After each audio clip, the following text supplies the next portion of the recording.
Hi, I'm George Jensen, lead pastor at ECOG. Thank you so much for watching this episode of What's Up With That, where we answer questions for skeptics, seekers, and believers. I'm standing outside in the lower parking lot here at ECOG, in approximately the place where several years ago, right before the first day of Vacation Bible School, we found a small bag with what we thought was marijuana in it.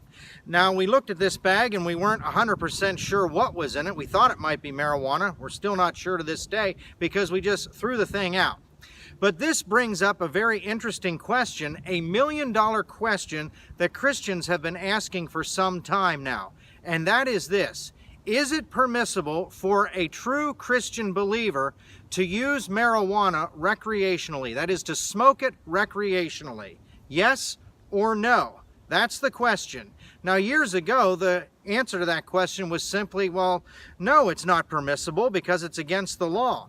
But what if you live in an area now, in a state or in a jurisdiction where the recreational use of marijuana is permitted?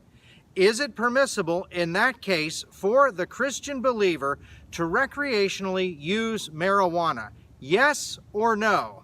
And the answer to that question is no.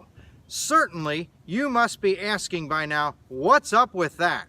In the book of 1 Corinthians chapter 6 and verse 12, the Apostle Paul states, "All things are lawful for me, but not all things are helpful. All things are lawful for me, but I will not be dominated by anything." Now, someone may argue, but isn't smoking marijuana basically the same as drinking alcohol? And although drunkenness is forbidden in Scripture, didn't people drink alcohol in Bible times?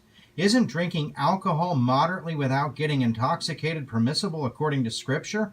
Therefore, doesn't the same concept apply to marijuana? Well, here's where that logic breaks down. You can drink alcohol without having your mind altered, but you cannot smoke a joint or a blunt or anything else with marijuana in it without having your mind altered. So when someone smokes marijuana recreationally, that person yields up control to another force. And that external force is the marijuana inside of them. It alters your consciousness and diminishes your sense of accountability and your sense of responsibility. So it is not the same as drinking alcohol. Although we here at Sunshine TV do not recommend this, it is possible for someone to have a beer or a glass of wine with their dinner such that it won't alter his or her consciousness at all. But when people smoke marijuana recreationally, it alters their consciousness, causing them to yield up their self-control, and that is sin. And that's what's up with that. Hey, as always, thank you for watching. And as always, we invite you here to ECOG, where we believe that God has chosen us to serve as a lighthouse of God, guiding people to salvation and preparing people to face the storms of life. Won't you please come and join us sometime? Be blessed.